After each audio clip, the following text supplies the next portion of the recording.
ఆర్థిక లావాదేవీలలో bank account ప్రాముఖ్యత గురించి ప్రత్యేకంగా చెప్పాల్సిన పని లేదు. అయితే ఒకటి కంటే ఎక్కువ బ్యాంక్ అకౌంట్లు కలిగి ఉండేందుకు నియమాలేంటని మీరెప్పుడైనా ఆలోచించారా? ట్రాన్సాక్షన్లు జరిపేందుకు బ్యాంక్ అకౌంట్ తప్పనిసరి అని తెలిసిందే. ఈ సందర్భంలోనే ఒక వ్యక్తికి తన అవసరాలకు తగ్గట్టుగా ఒకటి కంటే ఎక్కువ బ్యాంక్ అకౌంట్లు ఉంటున్నాయి. ముఖ్యంగా ప్రైవేట్ ఆఫీసుల్లో పనిచేసేవారు ఏ కంపెనీలో చేరినప్పటికీ బ్యాంక్ ఖాతాకు జీతం అందుకుంటుంటారు. దీంతో వారి పేరు మీద చాలా బ్యాంక్ ఖాతాలు ఉంటున్నాయి.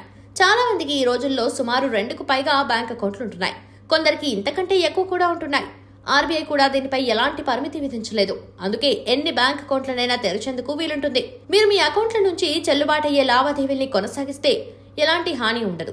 అయితే చాలా వరకు కొన్ని వాడినట్లు వాడి తర్వాత చాలా రోజులు వాడకుండా ఉంటున్నారు. దీంతో అవి నిరుపయోగంగా మారిపోతున్నాయి. అందుకే ఎక్కువ కాలం బ్యాంక్ అకౌంట్ వాడకుంటే ఆ అకౌంట్ మూసివేయటం బెటర్. అందుకే మీరు మీ అన్ని ఖాతాల్ని ఉపయోగిస్తూ ఉండాలి. శాలరీ అకౌంట్లు కాకుండా ఇతర సేవింగ్స్ అకౌంట్లలో మినిమం బ్యాలెన్స్ మెయింటైన్ చేయడాన్ని చాలా బ్యాంకులు తప్పనిసరి చేశాయి.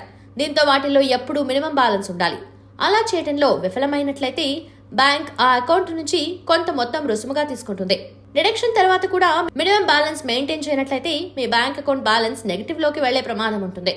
అందుకే కనీస బ్యాలెన్స్ మెయింటైన్ చేయాలి. దీంతో బ్యాంక్ అకౌంట్ సరిగ్గా నిర్వహించవచ్చు.